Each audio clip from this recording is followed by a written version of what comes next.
Hello everyone. अभी तक जो है हम लोग देख चुके थे ट्रेडिशनल कॉन्सेप्ट या traditional notion of the security क्या है, ट्रेडिशनल नोशन क्या था उसका। फिर उसमें देख सकते हैं हम लोग एक्सटर्नल सिक्योरिटी क्या होती है, फिर उसको प्रिवेंट करने के लिए क्या क्या चीज़ें थी वो भी उसके अंदर हम देख चुके हैं। अब जो हम देखने वाले हैं वो देखने वाले हैं ट्रेडिशनल नोशंस के अंदर ही इंटरनल सिक्योरिटी क्या है, नॉर्मल सा कॉन्सेप्ट इंटरनल सिक्योरिटी का। और उसके बाद में हम देखेंगे आपके कि किस तरीके से इंटरनल सिक्योरिटी को प्रेफरेंस कम दी गई थी 1945 के बाद में, क्यों दी गई थी उसको भी साथ साथ में देखते हैं। अब देखिए क्या मामला है इंटरनल सिक्योरिटी की। अगर मैं बात करूं कि आप इंटरनल सिक्योरिटी से या आंतरिक सुरक्षा से क्या समझते हैं, तो देखिए एक तो सीधी सी बात है, कोई भी देश एक्सटर्नली अगर लड़ना चाहता है, एक्सटर्नली तब ही लड़ सकता है जब उसका इंटरनल मामला बहुत ज्यादा स्ट्रांग हो। अगर आप अंदर से मजबूत नहीं हो तो आप बाहर भी ज्यादा लड़ाई वाला मामला नहीं कर सकते। जब व्यक्ति अंदर से मजबूत होता है ना, तब वो आपको पता है किसी भी टाइप का कोई भी काम कर सकता है, किसी तरीके से जो सक्सेस वगैरह मोटिवेशन सब चीज़ों की बातें करते हैं। जब तक खुद अंदर से ही मजबूत नहीं है तो कुछ भी बाहर से कोई कुछ भी बोलते उससे फर्क नहीं पड़ता, वो कभी भी नहीं जाएगा आगे। यही कंसेप्ट कुछ ना कुछ एक देश पे भी लागू होता है। जब तक आपका देश इंटरनली स्ट्रांग नहीं है तो एक्सटर्नल थ्रेट से तो डील कर ही नहीं पाएगा वो। तो इंटरनली स्ट्रांग देश को बनाना भी बड़ा इंपॉर्टेंट होता है। हालांकि ये जो इंटरनल वाला मामला ये वर्ल्ड वॉर सेकेंड या फर्स्ट से पहले बड़ा चलता था। इंटरनल कॉन्फ्लिक्ट ज्यादा होते थे और लोग ज्यादातर इंटरनल सिक्योरिटी के ऊपर ही मामला ज्यादा चलता था, एक्सटर्नल सिक्योरिटीज के ऊपर ध्यान नहीं था। क्योंकि देखिए एक तो प्रोसेस इतना फास्ट था नहीं ग्लोबलाइजेशन का। अब आज की सिचुएशन देखिए तो यूएस हमसे भले कहीं इतना ही दूर है, उसको अगर किसी भी यहाँ एशिया के देश पे अटैक करना हो तो ज़्यादा दिन तक within a couple of hours वो आराम से अटैक कर सकता है कहीं से भी, क्योंकि टेक्नोलॉजी बहुत ज़्यादा बढ़ चुकी है। तो एक्सटर्नल थ्रेट्स वाला मामला थोड़ा थोड़ा ज़्यादा होता है, लेकिन उस टाइम पे इंटरनल वाला मामला पहले ज़्यादा था। लेकिन अब वापस इंटरनल जैसी चीज़ें देखने को मिलती है। तो एक्सटर्नली तब आप कर पाओगे जब आप इंटरनली खुद मजबूत हो आपका देश, आप इंटरनल सिक्योरिटी के मामले के अंदर खुद को बहुत ज़्यादा स्ट्रांग बना रहे हो, तब हो। इंटरनल सिक्योरिटी से मेरा मतलब है कि आपके देश के अंदर पीस मेंटेन किया हुआ है। क्योंकि कोई भी देश होता है, जैसे इंडिया है बहुत डाइवर्स कंट्री, तो भारत इतनी डाइवर्स कंट्री है जिसके अंदर हर टाइप का रिलीजन आपको देखने को मिल जाएगा, हर टाइप की कम्युनिटी आपको देखने को मिल जाएगी इंडिया के अंदर, हर टाइप का सोसाइटी देखने को मिल जाएगी, इंडिविजुअल्स अलग टाइप के, मतलब कोई भी ऐसी चीज़ है ही नहीं जो डाइवर्सिटी इंडिया के अंदर ना हो। और डाइवर्सिटी एक हिसाब से तो हमारे देश की स्ट्रेंथ है, लेकिन एक दूसरा पर्सपेक्टिव डाइवर्सिटी का देखें तो कई बार डाइवर्सिटी के कारण कुछ कॉन्फ्लिक्ट्स भी उभर आते हैं। और कई बार ऐसा होता है कि ऐसे कुछ कॉन्फ्लिक्ट्स इंटरनल या वॉर या फिर आपके सिविल वॉर के रूप भी ले लेते हैं। श्रीलंका का एग्जांपल देख लो, तमिल वाला मामला, तो वो एक सिविल वॉर का रूप लिया हुआ है। पाकिस्तान में बलूचिस्तानियों का मामला तो वो पूरा सिविल वॉर में कन्वर्ट हुआ है। तो ऐसा ही आपके देश के अंदर पीस कितना मेंटेन है, आपके देश के आंतरिक हिस्सों में लॉ एंड ऑर्डर कितना मेंटेन्ड तरीके से चल रहा है, वो मामला अगर आपका सही है तो हम कहेंगे कि देश इंटरनली क्या है, सिक्योर है आपके। और पीस लॉ ऑर्डर ये सब मामला अगर सही है तो हम कहते हैं कि भाई इंटरनली आप लोग सिक्योर। और जब इंटरनली सिक्योर हो तो एक्सटर्नल थ्रेट्स को भी आप अच्छे से काउंटर कर सकते हैं। और इंडिया में याद रखना एक्सटर्नल जितना भी मामला है वो तो हमारी डिफेंस मिनिस्ट्री देखती है, जिसके अंडर हमारी डिफेंस फोर्सेस वगैरह आती है, वो डिफेंस मिनिस्ट्री देखती है पूरी एक्सटर्नली किस तरीके से चीज़ें हैंडल करनी है। हमारे देश के अंदर हमारे इंटरनल कॉन्फ्लिक्ट जितने भी होते हैं, इस बात को भी याद रखना कि वो हमारी होम अफेयर्स मिनिस्ट्री देखती है, यानी जो गृह मंत्रालय है वो इसको पूरा का पूरा देखता है। इस बात को भी अच्छे से याद रखना। तो होम अफेयर्स मिनिस्ट्री जो है वो हमारे इंटरनल सिक्योरिटी के मैटर्स को देखती है। तो देखिए एक्सटर्नल सिक्योरिटी क्या है वो हमने देख लिया। आपकी एक्सटर्नल सिक्योरिटी मजबूत कब होगी, तो इंटरनली अगर आप स्ट्रांग हो सकते हो तो इंटरनली आपका peace law and order maintain है तो। और इंडिया में याद रखना हमारा लगभग हर देश का वैसे यही हालत है, वहाँ के होम मिनिस्टर जो होते हैं वही देखते हैं देश की इंटरनल सिक्योरिटी। इंटरनल सिक्योरिटी के थ्रेट्स क्या क्या है, जैसे एक्सटर्नल सिक्योरिटी का थ्रेट्स हमने देखा था, बाहर से कोई मिलिट्री वाला जो मामला होता है किसी देश का, वो हमारे लिए एक्सटर्नल सिक्योरिटी का थ्रेट है। ऐसे इंटरनल सिक्योरिटी के थ्रेट्स क्या हो सकते हैं। देखिए इंटरनल सिक्योरिटी के थ्रेट्स बड़े खतरनाक टाइप के और बहुत सारे थ्रेट्स होते हैं। एग्जाम्पल के तौर पर अगर मैं देखूँ, किसी भी देश के अंदर अगर मान लो सेपरेटिस्ट मूवमेंट चल रहा होता है, इसे हिंदी में कहते हैं अलगाववाद। अलगाववाद का मतलब क्या, देखिए हमारे कश्मीर में ये मूवमेंट बहुत चलते रहते हैं, अलगाववाद का मूवमेंट। अलगाववाद का मतलब अलग करना, सेपरेट करना। सेपरेटिस्ट मूवमेंट अगर चल रहे होते हैं किसी देश में तो वो एक हिसाब से इंटरनल सिक्योरिटी का थ्रेट है। कोई भी आपसे अलग होने की कोशिश कर रहा है तो ये आपके वहाँ पे एक थ्रेट है। कोई भी देश के आपकी कम्युनिटी है, देश में कोई भी एक रिलीजियस मामला है या देश के अंदर किसी भी टाइप से कोई भी लोग हैं, वो चाहते हैं कि देश के कुछ टुकड़े करके उसको तोड़ के और अलग बनाए। हमारे देश में, किसी भी देश में अगर वो चाहता है, पाकिस्तान के अंदर बलूचिस्तान लोग चाहते हैं बलूच एक अलग देश बने, वो एक उनका अपना मुद्दा है। श्रीलंका में तमिल चाहते हैं अलग देश बनाए, वो पूरा का पूरा। चीन में अगर यूगर मुस्लिम्स कर रहे तो वैसे उनके ऊपर तो फोर्स इतनी है कि वो अलग देश की क्या डिमांड करे, बट एक उनकी भी डिमांड तो है ही एक अलग देश बनाना जिसमें उनके अधिकार मिले उनको। ऐसे कई सारे अधिकारों के लिए लोग लड़ते रहते हैं और ये एक सेपरेटिस्ट टाइप की मूवमेंट चलाते हैं, वो देश को इंटरनली तोड़ने की कोशिश करते हैं। ये सेपरेटिस्ट मूवमेंट जो है कभी कभार आपके म्यूटिनी का फॉर्म ले लेते हैं, म्यूटिनी मतलब विद्रोह का मामला ले लेते हैं। कई बार सेपरेटिस्ट मूवमेंट मिलिटेंसी का फॉर्म लेते हैं। कश्मीर के अंदर आप देख सकते हो आए दिन न्यूज़पेपर्स में आता है कश्मीर मिलिटेंसी, मतलब वहाँ के यूथ को देश के खिलाफ भड़का के उनके विचार बदल के परिवर्तित करके और देश के खिलाफ लड़ाया जाएगा, तो वो हम कह सकते हैं मिलिटेंसी का एक फॉर्म है। अब कश्मीर की मिलिटेंसी के भी अपने अलग अलग मायने हैं। देखिए कई लोग ये बोलते हैं कश्मीर के अंदर जो मिलिटेंट्स बने युवा वो बड़े गुमराह टाइप के लोग हैं, उनको गुमराह किया गया है इसीलिए वो भारत के खिलाफ बोल रहे हैं, तो वो गुमराह यूथ है उसको सही किया जाए, उनके ऊपर हथियार वगैरह ये सब नहीं चलाए जाए। कुछ लोग ये कहते हैं कि यूथ है किस टाइप से गुमराह हो रहा है, क्यों गुमराह हो रहा है, देश कश्मीर भारत का हिस्सा है, गुमराह होने की जरूरत ही नहीं। तो अपने अपने मामले तो मिलिटेंसी के भी रूप ले लेते हैं, मतलब हथियार बंद हो जाते हैं वो लोग। तो म्यूटिनी, मिलिटेंसी, सेपरेटिस्ट मूवमेंट चलाना, ये आपके देश के इंटरनल खतरे हैं। आपके देश में कोई भी रिलीजियस कम्युनिटी है उनमें झगड़े, जैसे कि इंडिया के अंदर देखें तो हिंदू मुस्लिम कॉन्फ्लिक्ट अभी चल रहे हैं, ये भी एक डिसहार्मनी क्रिएट कर रहे हैं। फिर आपके दूसरे रिलीजन के साथ में अगर आपके कॉन्फ्लिक्ट चल रहे हैं तो वो सोसाइटीज के आपस में कॉन्फ्लिक्ट चल रहे हो, सोशल कॉन्फ्लिक्ट। इंडिया में कास्ट सिस्टम की बात करें तो सोशल कॉन्फ्लिक्ट बहुत ज्यादा चल रहा है, ये भी इंटरनल सिक्योरिटी का मुद्दा है हमारा सोशल। फिर जितने टाइप के क्राइम्स प्रिवेलिंग है सोसाइटी के अंदर, चाहे वो किसी का मर्डर करना हो, चाहे वो इलीगल काम करने हो जो लॉज ने प्रिवेंट कर रखे हैं, रोक रखे हैं नहीं करने, वो सारी चीजें करना, तो वो भी इंटरनल सिक्योरिटी का मैटर है। तो crimes, religious disharmony, social disharmony, militancy, separatist movements वगैरह, ये सारे के सारे आपके एक हिसाब से देखा जाता है इंटरनल सिक्योरिटी को खतरा है। सेपरेटिस्ट मूवमेंट, फिर आपके इंडिया में एक बड़ा मूवमेंट नक्सलिज्म, नक्सलवाद, ये एक अपने आप में बहुत बड़ा मुद्दा है, अलग ही मामला है।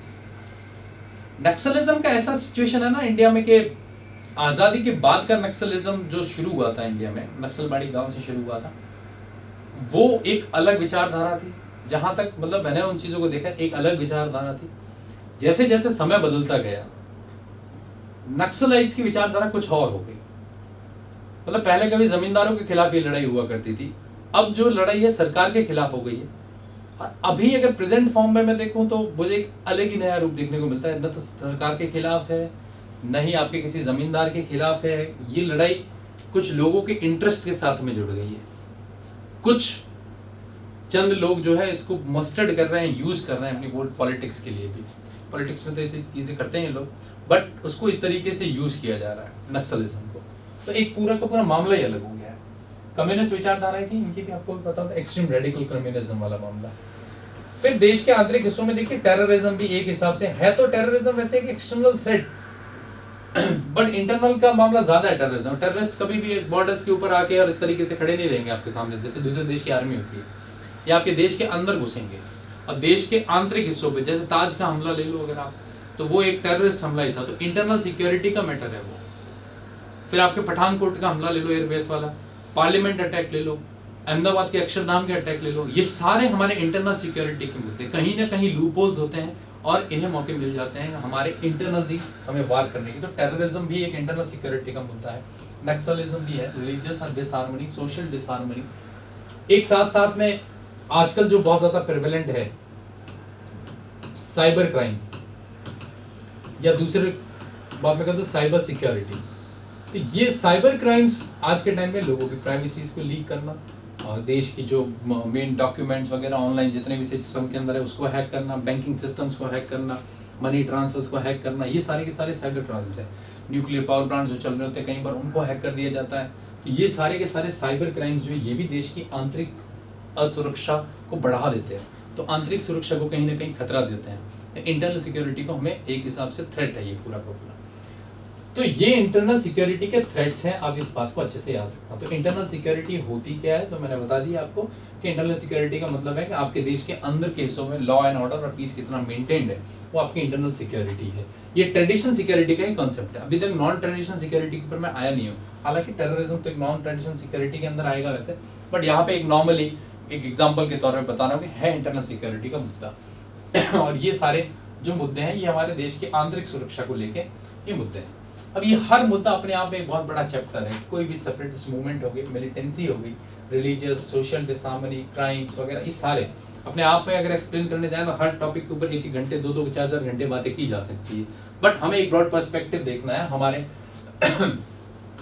इस सिक्योरिटी चैप्टर के हिसाब से, तो फिर ये सिक्योरिटी चैप्टर के हिसाब से ब्रॉड पर्सपेक्टिव है इंटरनल सिक्योरिटी का। अब बात ये आ जाती है कि सेकेंड वर्ल्ड वॉर के बाद में कुछ इस तरीके के हालात बने कि इंटरनल सिक्योरिटी को प्रेफरेंस कम दी गई थी as compare to the external security. अगर अभी भी हम देखते हैं ना हमारे देश के अंदर, तो हम एक्सटर्नल सिक्योरिटी की बात थोड़ी ज्यादा करते हैं कि हमें चीन से खतरा है, हमें पाकिस्तान से खतरा है, या हमें किसी और नेबरिंग कंट्री का कह लो, बांग्लादेश से कह दो, उनसे खतरा ये वो। लेकिन इस देश के अंदर कई सारी ऐसी प्रॉब्लम्स है इंटरनली जिसके तरफ ध्यान हमारा थोड़ा कम जाता है।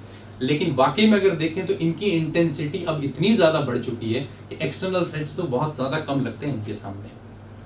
बांग्लादेश से आने वाले इलीगल इमिग्रेंट्स वाला मामला, ये हमारी इंटरनल सिक्योरिटी का मुद्दा है। रोहिंग्या का मुद्दा मैंने आपको समझाया था क्लास के अंदर, उसमें हमने देखा था कि वो जो दिल्ली के अंदर कैंप लगाए हुए हैं, तो इंडियन गवर्नमेंट उनको यहाँ पे रेजिडेंस देने से मना कर रही है। लेकिन कुछ लोग बोल रहे हैं कि ह्यूमैनिटेरियन क्राइसिस है, ह्यूमैनिटेरियन रिलीफ देने चाहिए गवर्नमेंट को। बातें सारी सही है, तो उसमें कोई इशू नहीं है ह्यूमैनिटेरियन रिलीफ देने में। लेकिन बात समझने की ये भी है, उसके साथ साथ में हमारे देश के इंटरनल सिक्योरिटी के मुद्दे भी जुड़े हुए हैं। कई सारे रोहिंग्या कम्युनिटी के लोग जो कि इकोनॉमिकली आपको पता है काफी बैकवर्ड टाइप के हैं ये सारे, उनके कई सारे लोगों को इकोनॉमिकली अट्रैक्शन देके, उन्हें ल्यूक्रेटिव मैनर्स में लेके, और टेररिस्ट यूज करते हैं उनको। ऐसी कई ऑर्गेनाइजेशंस हैं जो उनको यूज करती है किसी न किसी फॉर्म के अंदर। ये अपने आप में एक इंटरनल सिक्योरिटी को बहुत बड़ा चैलेंज हो जाता है हमारे लिए। तो इंटरनल सिक्योरिटी के अंदर ये वाले थ्रेट्स हैं, तो ऐसे कई सारे थ्रेट्स हैं इंटरनल सिक्योरिटी। अब हम देखेंगे कि इसको कम प्रेफरेंस क्यों दी गई थी सेकेंड वर्ल्ड वॉर के बाद में, और उसको ज्यादा प्रेफरेंस क्यों दी गई थी एक्सटर्नल सिक्योरिटी को। तो उन दोनों को समझते हैं। देखिए, समझने के लिए कुछ कंटेक्स्ट देखने पड़ेंगे, चीजों को थोड़ा तरीके से समझना कि ये प्रेफरेंस आखिर क्यों वेरी की है, तो हम उसको बहुत अच्छे से समझते हैं उसको नेक्स्ट टाइम। देखिए, सेकेंड वर्ल्ड वॉर के बाद में एक्सटर्नल सिक्योरिटी को प्रेफरेंस क्यों दी गई थी, इस बात को क्लियर थोड़ा सा समझते हैं। Why external security was given preference more as compared to internal security, यानी कि हमने हमारी मिलिट्री और आर्मी बहुत ज्यादा स्ट्रेंथन की एज कंपेयर टू इंटरनल जो पैरामिलिट्री की फोर्सेस होती है या फिर जो सिविल फोर्सेस होती है, उनको स्ट्रेंथन करने की बजाय मिलिट्री को हमने ज्यादा से ज्यादा स्ट्रेंथन किया। हालांकि उस टाइम के कंटेक्स्ट अलग थे, अभी के कंटेक्स्ट अलग है। मैं वर्ल्ड वॉर सेकंड से पहले के कंटेक्स्ट और सिचुएशन भी बताऊंगा आपको, वर्ल्ड वॉर सेकंड के बाद के कंटेक्स्ट और सिचुएशन भी बताऊंगा, और अभी के हालात भी बताऊंगा। तो तीनों में चीजें वेराई करेंगी। इन तीनों को अच्छे से समझना कि सिचुएशन आखिर क्या है और आखिर क्यों एक्सटर्नल सिक्योरिटी को प्रेफरेंस ज्यादा दी गई as compare to internal security. तो देखिए, हमें पूरी की पूरी बात का कंटेक्स्ट और सिचुएशन समझनी, इस बात को आप याद रखना। कंटेक्स्ट समझना है और इस पूरी बात की सिचुएशन को भी समझना। अब ये है क्या कंटेक्स्ट और सिचुएशन की बात। अगर मैं वर्ल्ड वॉर सेकेंड से पहले की बात करूं या वर्ल्ड वॉर फर्स्ट से पहले भी बात करूं, तो देखिए इंटरनल सिक्योरिटी को प्रेफरेंस बहुत ज्यादा थी, इतनी एक्सटर्नल सिक्योरिटी को प्रेफरेंस थी ही नहीं। रीजन क्या था?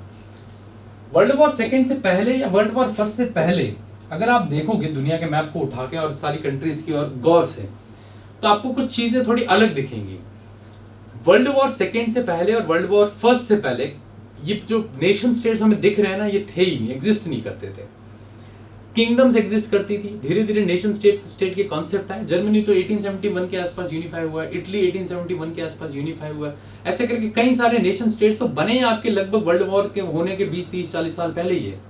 उससे पहले मामला जो था वो पूरा किंगडम लेवल पे मामला था। और क्योंकि एक्सटर्नल थ्रेट्स की सिचुएशन इस टाइम पे इतनी थी नहीं, तो एक्सटर्नल थ्रेट्स को कोई पहले देखता नहीं था। सही बात तो ये है, इतना एक्सटर्नल, जैसे कि उस टाइम पे जर्मनी की किंगडम को ये कभी खतरा नहीं था कि भाई मुझे जो है यूएसए से कोई अटैक करेगा, क्योंकि इतने टेक्नोलॉजिकली एडवांस भी नहीं थे। इस तरीके की कोई चीज नहीं थी, मैं एक एग्जांपल के तौर पे बता रहा हूँ। तो इस तरीके से चीज नहीं थी। लेकिन सेकेंड वर्ल्ड वॉर से पहले की बात कर रहा हूँ, बिफोर सेकेंड वर्ल्ड वॉर और बिफोर फर्स्ट वर्ल्ड वॉर भी ले सकते हो। तो इंटरनल सिक्योरिटी का मुद्दा बहुत ज्यादा था, बहुत प्रेफरेंसेस था, क्योंकि स्टेबल गवर्नमेंट्स थे ही नहीं, नेशन स्टेट्स थे ही नहीं, डेमोक्रेसी के कॉन्सेप्ट्स इतने आए नहीं थे।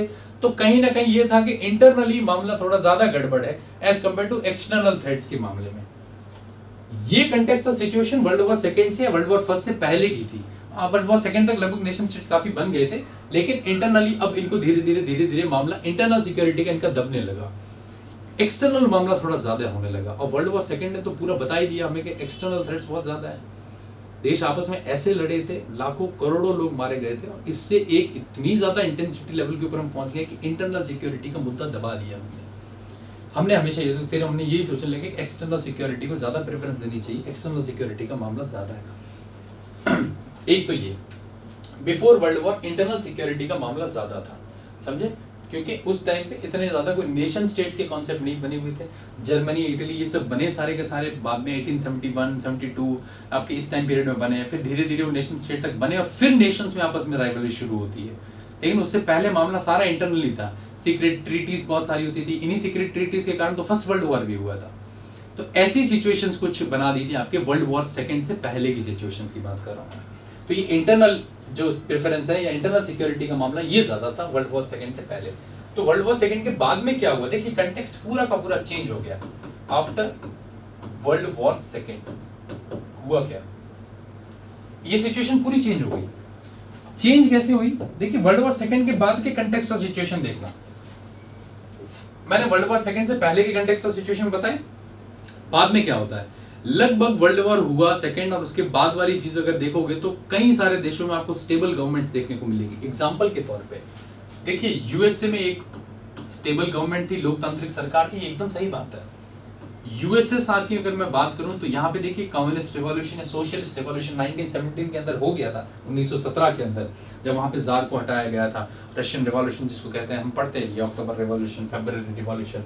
1917 में उसको हटाने के बाद में रशिया का एक अच्छा खासा तबका, एक अच्छी खासी जनता जो थी वो वहां की कम्युनिस्ट सरकार को सपोर्ट करती थी। तो इंटरनल स्ट्राइक्स होने का इतना कोई बड़ा मामला वहां पे देखने को मिला नहीं। कई सारे अगर वेस्टर्न यूरोपियन देशों को भी आप देखोगे ना, पश्चिमी देशों को, वेस्टर्न यूरोप जैसे इंग्लैंड हो गया, इंग्लैंड 1968 में स्टेबल हो गया था। ग्लोरियस रिवॉल्यूशन जब वहां पे हुआ तो उसके बाद में काफी मामला स्टेबिलिटी के अंदर आ गया था वेस्टर्न यूरोपियन। तो इंग्लैंड भी स्टेबल था, ऐसे कई सारे देश, फ्रांस हो गया वो भी स्टेबल था, ऐसे वेस्टर्न यूरोपियन कंट्रीज भी स्टेबल थी। स्टेबल मतलब अब इनमें इंटरनली कॉन्फ्लिक्ट्स नहीं थे, इनकी सरकारें एक हिसाब से स्टेबल हो चुकी थी क्योंकि लोगों के प्रेफरेंस के हिसाब से ही गवर्नमेंट्स बन चुकी थी। चाहे कम्युनिस्ट गवर्नमेंट रूल कर रही है, चाहे कैपिटलिस्ट गवर्नमेंट वहां रूल कर रही है, लेकिन बड़े स्तर पे ये था कि लोगों की जो विचारधारा थी उसी के अकॉर्डिंग सरकार बन गई थी। तो जब लोगों की काफी चीजें पूरी हो जाती है अपनी सरकार को लेके या किस तरीके की सरकार बनाना, तो इंटरनल कॉन्फ्लिक्ट होने की संभावना बहुत ज्यादा कम हो जाती है। और यहां पे इंटरनल्स का मामला कम हुआ और सेकेंड वर्ल्ड वॉर के डिस्ट्रक्शन में, जो सेकेंड वर्ल्ड वॉर का डिस्ट्रक्शन पूरी दुनिया ने देखा था उस टाइम पे, बहुत एक्सट्रीम लेवल का डिस्ट्रक्शन था जिसमें कई सारे लोग मारे गए, इकोनॉमिकली पूरे के पूरे देश बर्बाद हो गए, वेस्टर्न यूरोप पूरा बर्बाद हो गया, जर्मनी के 2 टुकड़े हो गए थे, इस तरीके की सिचुएशन हो गई थी। इस डिस्ट्रक्शन के लेवल को देखते हुए और अपने इंटरनल सिक्योरिटी के मामले को मजबूत था, लगभग इनका मामला इंटरनली ये लोग स्ट्रॉन्ग थे, तो इन्होंने कभी इसके ऊपर फोकस किया नहीं। इंटरनली अब मामला ठीक हो गया तो इंटरनल सिक्योरिटी पे ध्यान ज्यादा दिया नहीं। इस डिस्ट्रक्शन को देख के ये लगा एक्सटर्नल थ्रेट्स से ज्यादा नुकसान है as compare to internal threats, यानी कि एक्सटर्नल थ्रेट्स अब हमें ज्यादा नुकसान पहुंचाएंगे as compare to internal threats. External threats हम देखे थे, जापान किसी फ्रंट पे लड़ रहा है, रशिया किसी और फ्रंट पे लड़ रहा है, लगभग पूरा वर्ल्ड एंगेज हो गया था सेकेंड वर्ल्ड वॉर के अंदर। कोई भी देश लगभग बचा नहीं था, डायरेक्टली इनडायरेक्टली सारी दुनिया उसमें झुक गई थी। तो इसको लगा कि बाहर से खतरे बहुत ज्यादा है, तो देश अंदर से खुद को मजबूत पहले कर दिया, तो सरकारें अपने हिसाब से बना ली, अंदर से मजबूत हो गए लोग और अब एक्सटर्नल थ्रेट्स के लिए तैयारी कर रहे थे। तो इन सारे देशों को भी एक्सटर्नल थ्रेट्स ज्यादा थे, चाहे यूएसए हो, चाहे यूएसएसआर हो, चाहे यूरोप के देश हो, चाहे आपके थर्ड वर्ल्ड हो, जो दुनिया पूरी बट गई थी ना सेकेंड वर्ल्ड वॉर के बाद में, जो मैंने आपको बताया भी था। देखिए वर्ल्ड में सेकेंड वर्ल्ड वॉर के बाद में कुछ ब्लॉक्स बन गए थे। एक मैंने कहा था आपको फर्स्ट वर्ल्ड बन गया था, फर्स्ट वर्ल्ड जिसको कौन लीड कर रहा था, यूनाइटेड स्टेट्स ऑफ अमेरिका, और ये पूरा कैपिटलिस्ट ब्लॉक था। कैपिटलिस्ट क्या होते हैं मैंने समझा रखा है आपको बहुत अच्छे से। सेकेंड वर्ल्ड जो था वो आपके यूएसएसआर के पास में था। ये टर्म्स है कुछ इंटरनेशनल रिलेशन में हम इसको यूज करते हैं, हालांकि अब के कंटेक्स्ट में फर्स्ट सेकेंड वर्ल्ड कहना कहते नहीं, लोग यूज नहीं करते हैं, बट ये टर्म्स यूज की जाती है आजकल कई जगहों पे। फर्स्ट वर्ल्ड, सेकेंड वर्ल्ड जो था वो पूरा का पूरा सोशलिस्ट ब्लॉक था या कम्युनिस्ट ब्लॉक कह सकता हूँ। कम्युनिस्ट एक बहुत ही आइडियल सिचुएशन हो जाती है इसके अंदर, ये भी पता है आपको।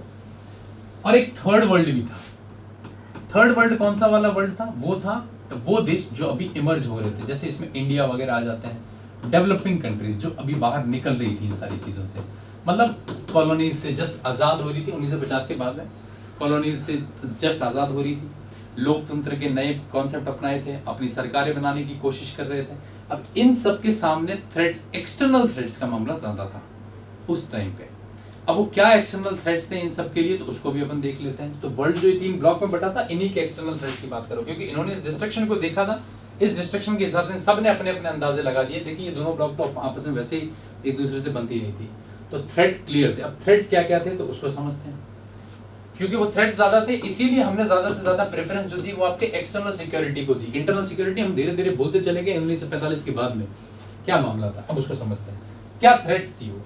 तो मैं कहा कंटेक्स्ट और सिचुएशन समझना। कंटेक्स्ट और सिचुएशन, वर्ल्ड वॉर सेकेंड से पहले इंटरनल सिक्योरिटी को प्रेफरेंस ज्यादा थी, क्योंकि नेशन स्टेट्स बन गए थे, सरकारें लोगों के हिसाब से बन गई थी कई देशों के अंदर, तो अब इंटरनल स्ट्रेन्स इतने नहीं थे। एक्सटर्नल मामला थोड़ा ज्यादा हो गया। अब एक्सटर्नली लड़ाई देखिए रिसोर्स को कंट्रोल करने के लिए थी, टेरिटरी को कंट्रोल करने के लिए भी थी, बहुत सारे मुद्दे थे एक्सटर्नली। और एक्सटर्नल डिस्ट्रक्शन को देखने के बाद में तो मामला ये इनकी सरकारें स्टेबल हो गई थी, मैंने ये कह दिया आपको। और एक्सटर्नल डिस्ट्रक्शंस को देखने के बाद में हमें ये लगा कि इंटरनल सिक्योरिटी इतनी इंपॉर्टेंट नहीं है जितनी इंपॉर्टेंट हमारे लिए एक्सटर्नल सिक्योरिटी को मिलता है। यहां से एक्सटर्नल सिक्योरिटी की सिचुएशन जो है वो शुरू होती है। अब एक्सटर्नल सिक्योरिटी के थ्रेट यूएसए को भी थे, यूएसएसआर को भी थे, और थर्ड वर्ल्ड को भी थे, यूरोप को भी थे। मैं यूरोप के भी बताऊंगा। देखिए यूरोप का कॉन्टेक्स्ट भी थोड़ा सा वेरी करता है इसमें। वैसे यूरोप के काफी देश इसमें भी थे और काफी देश इस ब्लॉक में भी थे, ये हम जानते हैं, आपको मैंने बहुत अच्छे से बताया होता। तो हम देखते हैं कि यूएसए को एक्सटर्नल थ्रेट क्या था, यूएसएसआर को एक्सटर्नल थ्रेट क्या था, थर्ड वर्ल्ड के लोगों को क्या था, यूरोप को क्या था। एक एक करके सारों को समझते हैं। देखिए अगर मैं बात करूं अमेरिका की, यूएसए की, तो यूएसए को तो किससे थ्रेट होगा? ऑब्वियसली यूएसएसआर से। और यही बात यूएसएसआर पे भी लागू थी। यूएसए को तो पूरा का पूरा थ्रेट जिस देश से था वो था आपके यूएसएसआर से या इसके जो अलाइज कंट्री है उनसे। और इसी को मैं अगर दूसरे वे में लूं कि यूएसएसआर को किससे खतरा था, तो यूएसएसआर को खतरा यूएसए से था और यूएसए की अलाइज से था, क्योंकि ये तो एक कैपिटलिस्ट ब्लॉक है, ये एक कम्युनिस्ट ब्लॉक है। इनको यूएसए, अब ये दोनों के दोनों देखो एक्सटर्नल थ्रेट्स की बारे इशारा कर रहे हैं।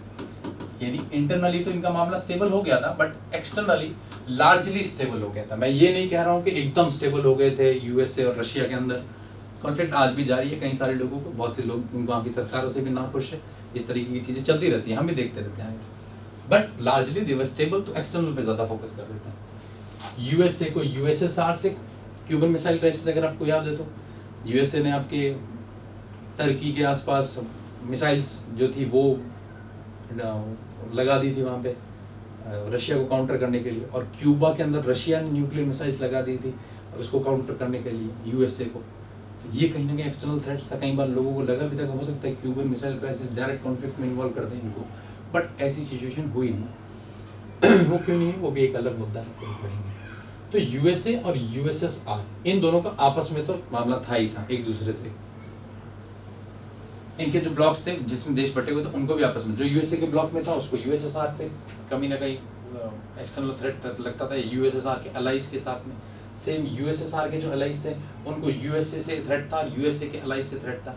एग्जाम्पल के तौर पे मैं अगर कहूँ तो इंडिया का मामला जो था, वैसे इंडिया ने कोई ब्लॉक नहीं ज्वाइन किया था, याद रखना, बट थोड़ा पक्ष यूएसएसआर की तरफ इंडिया का झुकाव थोड़ा 1965 के आसपास इंडिया का झुकाव थोड़ा यूएसएसआर की तरफ ज्यादा था, और पाकिस्तान का झुकाव जो था वो आपके इसकी तरफ थोड़ा ज्यादा था। इंडिया पाकिस्तान के कॉन्फ्लिक्ट जो थे वो कोल्ड वॉर के लिए जिम्मेदार थे, ये बात याद रखना। कोल्ड वॉर इन दोनों से ये इसको सपोर्ट कर रहा था, ये हमें सपोर्ट कर रहा था, और हम दोनों आपस में भी लड़ रहे थे। ये प्रॉक्सी वॉर का एक एग्जाम्पल है कोल्ड वॉर के। तो इस तरीके से थ्रेट थे, इनको आपस में भी थ्रेट थे। अब इसके बाद में हम बात करते हैं थोड़ी सी आगे चल के। तो देखिए ये तो मामला क्लियर हो गया, यूएसए को किससे खतरा था, यूएसएसआर को किससे खतरा था। अब बात करते हैं यूरोपियन देशों की, इनको किससे एक्सटर्नली थ्रेट थे। मैं सिर्फ एक्सटर्नल थ्रेट्स बता रहा हूं, इसी से पता चलेगा कि एक्सटर्नल थ्रेट्स को प्रेफरेंस क्यों दी गई ज्यादा। अब यूरोपियन देशों की बात करें तो दो ब्लॉक्स में यूरोप खुद ही बटा हुआ था। यूरोपियन कंट्रीज की मैं बात करूं, मैं पूरी कंट्रीज को साथ में ले रहा हूं। ऐसी यूरोपियन कंट्रीज जो यूएसए की अलाइज थी, जैसे वेस्ट वाला, उन्हें किससे, यूएसएसआर से। ये एक्सटर्नल थ्रेट है इन देशों के लिए, जैसे आपके फ्रांस हो गया, यूके हो गया, ये सारी यूएसए की अलाइज थी, तो यूएसएसआर और इसकी अलाइज से इसे हमेशा एक तरीके से थ्रेट था। दूसरा देखें तो जो यूरोपियन कंट्रीज यूएसएसआर की अलाइज थी, जैसे कि आपके इस्टोनिया, लैटविया, लिथुआनिया, फिर आपके यूक्रेन, ये सारे देश जो थे ये यूएसएसआर के साथ में थे। अब इन्हें किससे खतरा था, एक तो यूएसए से और दूसरा यूएसए के अलाइज से, यानी वेस्टर्न यूरोप से, यानी वेस्टर्न यूरोपियन कंट्री से। ये एक्सटर्नल थ्रेट्स, फिर वही बात, इन्हें यूएसए से था। तो यूरोपियन देशों में जो यूएस के अलाइज थे उन्हें यूएसएसआर से खतरा था, यूएसएसआर के अलाइज थे उन्हें यूएसए से खतरा था। इस तरीके से एक्सटर्नल थ्रेट्स के ऊपर ध्यान ज्यादा जा रहा था। इन्हीं यूरोपियन देशों को अपने खुद की जो इन्होंने नेबर्स थे उनसे भी था। नेबर्स से कैसे था, तो देखिए भाई ऐसा हो कल को फ्रांस का नेबर जैसे जर्मनी, और जर्मनी मान लो यूएसएसआर का ब्लॉक ज्वाइन कर ले, ऐसे जर्मनी तो डिवाइडेड था बट एग्जांपल के तौर पे उनका नेबर यूएसएसआर का ब्लॉक ज्वाइन कर ले, और तो फिर इसको मजबूरी, और नेबर जिसके साथ में कॉन्फ्लिक्ट चल रहा हो पहले से आपका, फिर जर्मनी को मजबूरी में यूएसए का ब्लॉक ज्वाइन करना पड़ेगा। तो नेबर से भी थ्रेट थे इनको, तो नेबर का थ्रेट, यूएसए से थ्रेट या यूएसएसआर से थ्रेट, ये सारे एक्सटर्नल थ्रेट की ओर इशारा करते हैं, इंटरनल थ्रेट्स की ओर नहीं इशारा करते हैं। तो ये भी बात सही है। इसके अलावा कई सारे यूरोपियन देशों को अपने कॉलोनीज के अंदर भी थ्रेट का था। कॉलोनीज एक्सटर्नल में आती है, तो कॉलोनीज जो थी वहां पे भी देखिए फाइटिंग चल रही थी, क्योंकि डीकोलोनाइजेशन का प्रोसेस चल रहा था। भारत आजाद हो गया था, आपको पता हो तो 1947 में, इसके बाद श्रीलंका आजाद हो गया था। ऐसे करते करते कई सारे देश, हमारा म्यांमार भी आजाद हो गया था उस टाइम पे फिर अफ्रीका के कई सारे देश आजाद हो गए, क्योंकि डीकोलोनाइजेशन के प्रोसेस को हम भी सपोर्ट कर रहे थे। तो ये कॉलोनीज कहीं ना कहीं आपके लड़ती, फाइटिंग करती हुई, और इस तरीके से इनको ये था कि इन कॉलोनीज के अंदर जो फाइटिंग चल रही है ये भी कहीं ना कहीं एक थ्रेट है, एक वायलेंस की ओर इशारा करते हैं। एग्जांपल के तौर पे अगर मैं बात करूं कॉलोनी, जैसे कि वियतनाम की बात करें, वियतनाम देखिए फ्रांस की कॉलोनी थी। अब 1950s के अंदर फ्रांस इसमें लड़ रहा था इन सबसे। वियतनाम के अंदर फ्रांस की फोर्सेस वियतनाम के अंदर लड़ रही थी। ये देखिए, ये एक्सटर्नल सिक्योरिटी का चैलेंज है इनके लिए। अपनी पॉलिसी के अंदर एक्सटर्नल सिक्योरिटी में ये चीज भी इनके साथ में जुड़ जाती है। ब्रिटेन की बात करें तो केन्या से ब्रिटेन लड़ रहा था इन दौरान, क्योंकि केन्या जो है, केन्या आपको पता है अफ्रीका के अंदर आया हुआ देश है, ये ब्रिटेन की कॉलोनी था। ब्रिटेन इसको प्रिजर्व करने के लिए केन्या के साथ 1950s 1960s इस टाइम पे वॉर कर रहा था। इनको अपनी कॉलोनीज वाला मामला भी था, तो कॉलोनीज में भी फाइट चल रही थी, वो भी एक एक्सटर्नल मामला। नेबर के साथ में इनमें से कोई ब्लॉक में नेबर चला जाए तो भी खतरा। यूएसए का अलाई था तो यूएसए से खतरा, यूएसएसआर का अलाई था तो इससे खतरा। इस तरीके की पूरी सिचुएशन बन गई वहां पे। तो ऐसे करके यूरोपियन देशों को ये थ्रेट था, यूएसए को उससे था, इसको इससे था। अब देखिए पूरा फॉर्मेट बन गया है, यानी किस देश को किससे खतरा था। ये सारे के सारे एक्सटर्नल थ्रेट्स की ओर इशारा कर रहे थे, because of the level of destruction of second world war. ये सारे एक टाइप से डिटरेंस की पॉलिसी फॉलो करना चाहते थे। मतलब इनको ये था कि हम डिटर करें पहले से ही, अगर वो इस ब्लॉक को ज्वाइन करा मैं अगले ब्लॉक को ज्वाइन करता हूं, ताकि मामला थोड़ा शांति से रहे। ऐसा नहीं हो कि एकदम एग्रेशन के साथ में मैं कहीं अपने आप अपना नुकसान ना करके बैठ जाऊं। इस तरीके का एक पूरा ग्लोबल सिनेरियो देखने को मिलता है यहाँ पे। तो ये एक्सटर्नल थ्रेट्स है सारे के सारे एक दूसरे के। इंटरनल थ्रेट्स को एक बार के लिए ये लोग भूल गए थे, कुछ था ही नहीं इंटरनल थ्रेट्स जैसा इनके लिए उस टाइम पे।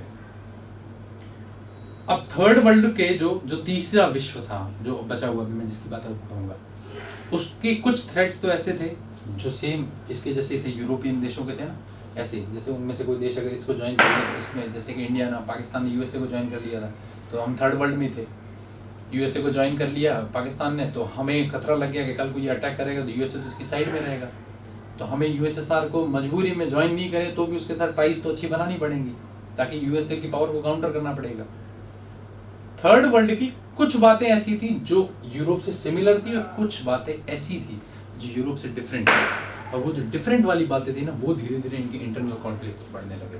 वहीं से इंटरनल कॉन्फ्लिक्ट की शुरुआत होती है। अभी तक किसी ने इंटरनल कॉन्फ्लिक्ट पे ध्यान नहीं दिया था, अब उसको समझते हैं कि तो ये थ्रेट्स याद रखना सारी, कि ये थ्रेट्स जो है यूरोपियन देशों को थे, ये थ्रेट यूएसए को था, ये थ्रेट यूएसएसआर को था। अब बात करते हैं थर्ड वर्ल्ड के ऐसे कौन से थ्रेट हैं जो यूरोप के जैसे के जैसे थे उनके लिए सिमिलरली एक्सटर्नल थ्रेट्स, और ऐसे कौन से थ्रेट्स हैं जो वेराई करते थे। यूरोपियन देशों को वो थ्रेट नहीं थे लेकिन थर्ड वर्ल्ड को थे वो थ्रेट, वो कौन से हैं देखते हैं। तो बात यहाँ पे ये आ जाती है कि अगर मैं बात करूं थर्ड वर्ल्ड की, थर्ड वर्ल्ड के अंदर वो कंट्रीज जो अभी जैसे इंडिया हो गया, अफ्रीका की कई सारी कंट्रीज हो गई, तो ये सारी जो अभी डी कॉलोनाइजेशन के प्रोसेस से बाहर आ रही थी, देखिए इन देशों के सामने, विचारों के सामने चैलेंजेस बहुत सारे थे। इस थर्ड वर्ल्ड के सामने चैलेंजेस का मेरा मतलब है कि एक तो कॉलोनियल सिस्टम से बाहर आना, नई सरकारें बनाना, नेशनल यूनिटी बरकरार रखना, डेमोक्रेसी को बरकरार रखना, लोकतंत्र को भी बचाए रखना, क्योंकि ज़्यादातर देश डेमोक्रेसी की डिमांड कर रहे थे, डेमोक्रेसी को बचाए रखना। फिर एक्सटर्नल ओरिएंटेशन भी ढंग से रखना, ताकि ऐसा नहीं हो कि आज़ाद होकर फिर वापस किसी कॉन्फ्लिक्ट में उलझ जाए। इंडिया की बात करें तो हमने न्यूट्रल पॉलिसी इसीलिए एक बार के लिए अपनाई थी, नेहरू जी वाली जो मैंने बताई हुई आपको, नॉन अलाइन मूवमेंट। उसमें ये था कि कहीं ऐसा ना हो कि अभी बाहर निकले जस्टिस कॉन्फ्लिक्ट से और फिर हम किसी कॉन्फ्लिक्ट में उलझ जाएं, तो खुद का डेवलपमेंट कब करेंगे। तो थर्ड वर्ल्ड के तो बहुत सारे कंसर्न्स थे, एक्सटर्नल थ्रेट्स थे जो यूरोपियन देशों को थे, सेम इनको भी थे। कुछ ऐसे थ्रेट्स थे जो इनसे अलग थे यूरोपियन देशों से, इनके लिए वो कौन से थे उसको समझते हैं। थर्ड वर्ल्ड की अगर मैं बात करूं यहाँ पे, तो देखिए इस तरीके की सिचुएशन यहाँ बन जाती है। यूरोप से सिमिलर कंसर्न्स कौन से थे वो देखते हैं। जो थ्रेट्स इन यूरोपियन देशों को हमने देखे ना, वैसे कुछ सिमिलर थ्रेट्स इनको भी थे। जैसे कौन से थ्रेट्स थे, अगर इनके किसी देश ने, पड़ोसी देश ने यूएसएसआर का ब्लॉक ज्वाइन किया है, या इन्होंने खुद ने यूएसएसआर का ब्लॉक ज्वाइन किया है, तो इनको यूएसए से खतरा है, या उसकी अलाइज देश जो है उससे खतरा है। ये एक एक्सटर्नल थ्रेट था इनके सामने कि अभी तो आज़ाद हुए और एक आधा ब्लॉक ज्वाइन ब्लॉक तो इस तरीके से ये लोग ज्वाइन करवा रहे थे, कोई भी देश डीकोलोनाइजेशन से बस बाहर निकल रहा था और वहाँ के देश के अंदर घुस के कुछ ऐसी सिचुएशन थी कि जो लोग सोशलिस्ट ब्लॉक को सपोर्ट करते थे उन्हें रशिया बैक करता था कि तुम गवर्नमेंट बनाओ, और जो लोग कैपिटलिस्ट विचारधारा को थोड़ा सपोर्ट करते थे उन्हें यूएसए बैक करता था कि तुम सरकार बनाओ, और आपस में एक proxy war, civil war, intense civil war जैसी सिचुएशन हो जाती थी। नॉर्थ कोरिया और साउथ कोरिया को ही ले लो, कोरियन वॉर भी कुछ ना कुछ इसी चीज के पीछे जिम्मेदार है, यही आइडियोलॉजी, इन्हीं विचारधाराओं के ऊपर। तो इन थर्ड वर्ल्ड को बहुत ज्यादा इस तरीके की सिचुएशन झेलनी पड़ी। तो एक तो सिमिलर, यानी यूरोप से सिमिलर थ्रेट, यूरोप के जिन देशों ने यूएसएसआर को ज्वाइन किया उन्हें यूएसए और उसके अलाइज से खतरे थे, एक्सटर्नल थ्रेट था। तो इसी तरह थर्ड वर्ल्ड के लोगों ने जिन्होंने इसको ज्वाइन किया उसको इससे थ्रेट था। फिर साथ साथ में बात करूं इसके बाद में सेकंड पॉइंट पे, तो जिस देश ने यूएसए को ज्वाइन किया उन्हें एक्सटर्नल थ्रेट किससे था, यूएसए को ज्वाइन करने वाले जो देश थे उन्हें एक्सटर्नल थ्रेट था यूएसएसआर की कॉलोनी से, अलाइज से। ये सिमिलर थ्रेट यूरोप को भी था, इन थर्ड वर्ल्ड के देशों को भी था। साथ में अगर इनके नेबर से भी थ्रेट थे भैया, जैसे हमें पाकिस्तान से भी था भाई, पाकिस्तान को हमसे था, हमें पाकिस्तान से था। अगर नेबर ने कोई ना कोई ब्लॉक ज्वाइन किया है तो उसका अपोजिट ब्लॉक हमें भी ज्वाइन करना पड़ेगा, होता है बिल्कुल, अपोजिट ब्लॉक ज्वाइन करके, ताकि वो हमारे ऊपर हावी ना हो, क्योंकि दो बड़ी सुपर पावर उनको लीड कर रही थी उस टाइम पे। एक ब्लॉक उसने अगर ज्वाइन किया तो हमें अगर उसको काउंटर करना है, बैलेंस ऑफ पावर चाहिए, तो दूसरा ब्लॉक ज्वाइन करना पड़ेगा। जी सिमिलर कंसर्न थे। अच्छा, थर्ड वर्ल्ड में कॉलोनीज वाला कंसर्न भी है, ये सिमिलर कंसर्न में कॉलोनीज भी आती है। यूरोपियन पावर्स को ये था कॉलोनियल मास्टर अटैक, कि कहीं ऐसा ना हो कॉलोनीज धीरे धीरे आजाद हो जाए, और कॉलोनीज को ये था कि एक बार आजाद हो गए तो कहीं ऐसा ना हो कि जो कॉलोनियल मास्टर रहा वो वापस अटैक करके हमें फिर से गुलाम बना ले। ये लगभग सिमिलर थ्रेट था, similar threat in the sense Europe के पर्सपेक्टिव से तो ये था कि आजाद ना हो जाए, जैसे इंडिया आजाद हो गया था लेकिन इंडिया को डर था कहीं ऐसा ना हो वापस कॉलोनी बन जाए, तो ये बाहर के देश वापस करो। तभी तो हमने देखा इकोनॉमिक मॉडल्स जो मैंने पढ़ाए थे, मैंने कहा था कि इन लोगों को, हम लोगों ने क्यों ट्रेड को रेस्ट्रिक्ट किया था इन सारी चीज़ों को, तो वो रीज़न यही थे कि हम वापस कॉलोनीज नहीं बनना चाहते थे। हम नहीं चाहते थे कि कोई दूसरा देश हमारे यहाँ के ट्रेड करे फिर वही वापस चीज़ें शुरू हो, तो ऐसे कॉलोनियल मास्टर्स वापस अटैक ना करे। ये भी एक था, ये भी एक था मामला, ये भी एक था, ये भी। ये थ्रेट तो वो सिमिलर थ्रेट से लगभग जो यूरोपियन देशों को भी थे, अपने अपने देशों को। ये एक्सटर्नल थ्रेट्स ही हैं सारे, इंटरनल थ्रेट्स जैसा मामला कुछ नहीं। कुछ ऐसे थ्रेट्स थे इस थर्ड वर्ल्ड के जो काफी अलग थे यूरोपियन देशों से। वो क्यों? क्योंकि बाय एंड लार्ज यूरोप के देश स्टेबल हो चुके थे। अब सिमिलर थ्रेट्स मैंने बता दिए, अब मैं बताता हूं कि ऐसे कौन से थर्ड वर्ल्ड के थ्रेट्स थे जो बड़े डिफरेंट थे यूरोपियन पावर से, या यूरोपियन थ्रेट्स जो थे, या यूरोप के देशों को जो थ्रेट थे उससे। देखिए ऐसे बहुत सारे थ्रेड्स थे।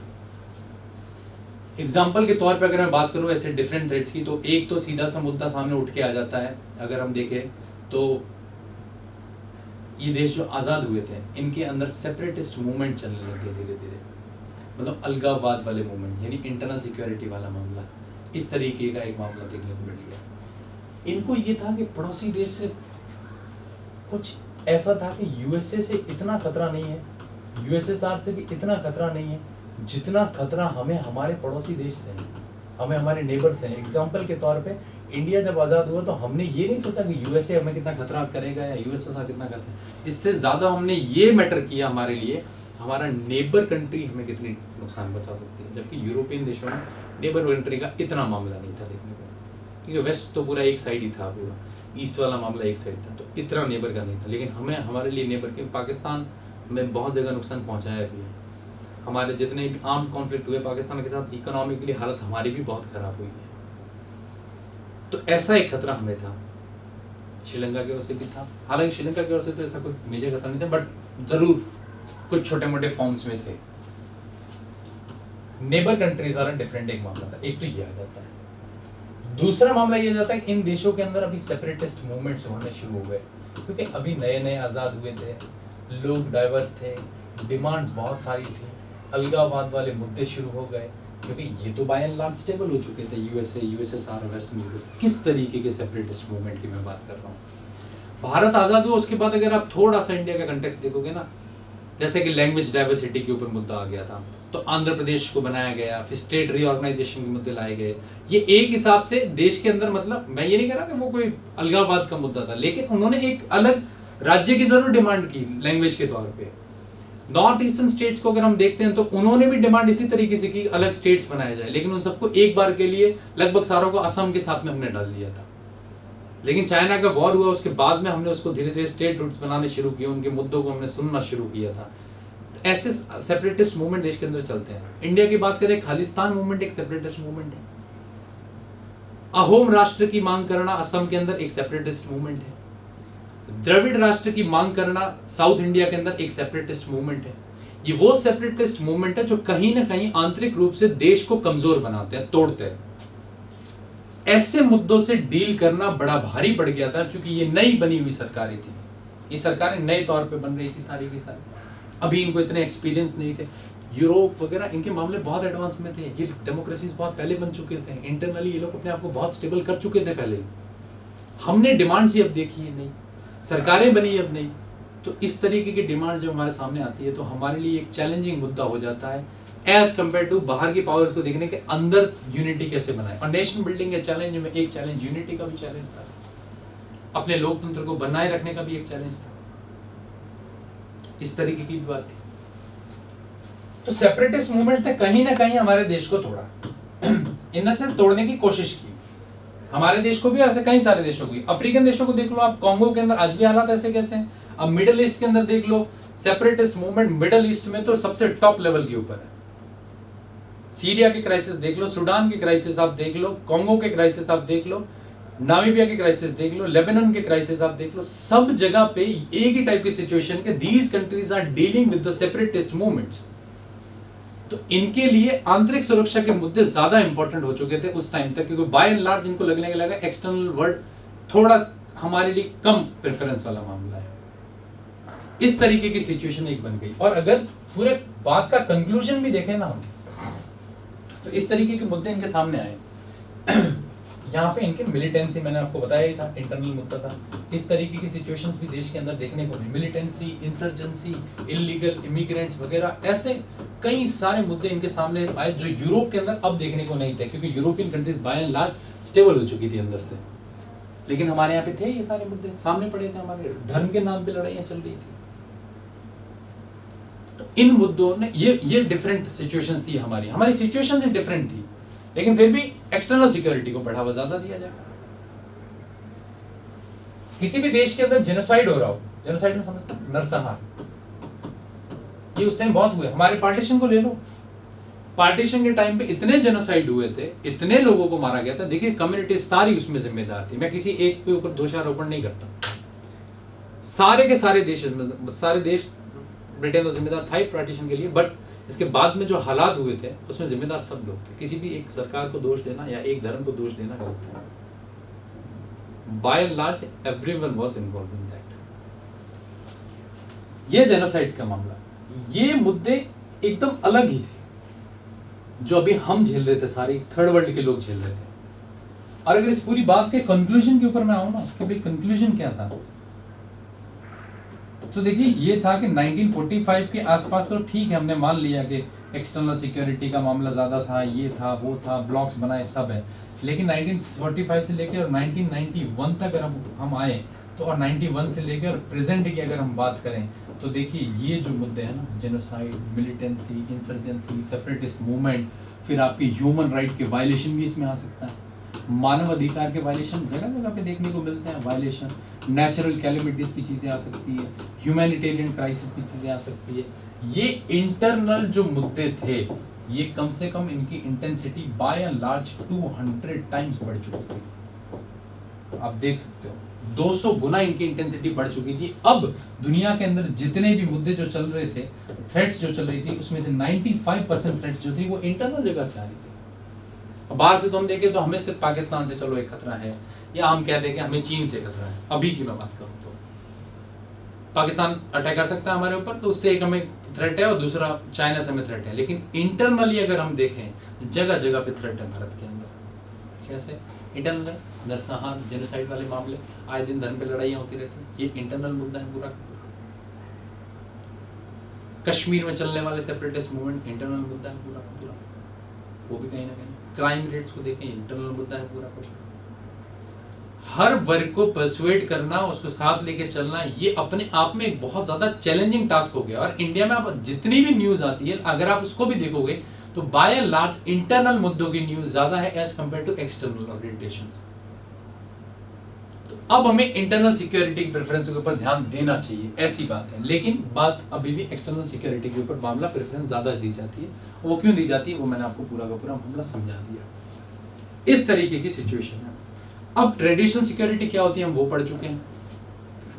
ट्रेडिशनल सिक्योरिटी के अंदर एक्सटर्नल सिक्योरिटी क्या होती है वो देख ली, इंटरनल सिक्योरिटी क्या होती है वो देख ली, और क्यों इंटरनल सिक्योरिटी को कम प्रेफरेंस दी गई थी as compare to external security, वो भी देख लिया हमने। इन सबको देखने के बाद में ये देखें क्या ट्रेडिशनल सिक्योरिटी के तहत कोऑपरेशन किया जा सकता है। कोऑपरेशन का मतलब है कि एक ऐसी आपस में कोऑपरेट या सहमति जता के क्या तरीके से पीस वाले मामले में चला जा सकता है, तो हमने कोशिश कर सकते हैं। अगर इस तरीके की जब भी सिचुएशन है ट्रेडिशनल सिक्योरिटी में, ये सारे ट्रेडिशनल सिक्योरिटी के पार्ट है पूरे के पूरे जो मैंने समझाया आपको, इंटरनल सिक्योरिटी वाला मुद्दा भी और एक्सटर्नल सिक्योरिटी वाला मुद्दा भी, ये ट्रेडिशनल सिक्योरिटी के पार्ट है। और अगर इनमें कोऑपरेशन चाहिए तो चार चीज़ें, एक तो कोऑपरेशन कर सकते हो, डिसआर्मामेंट वाली पॉलिसी फॉलो कर सकते हो, आर्म्स रेस जो होती है आर्म्स को कंट्रोल करने की पॉलिसी भी फॉलो कर सकते हो, या कॉन्फिडेंस बिल्डिंग करने की भी पॉलिसी फॉलो कर सकते हो, जिससे कि इनकी इंटेंसिटी धीरे धीरे कम बढ़े ना इसकी इंटेंसिटी।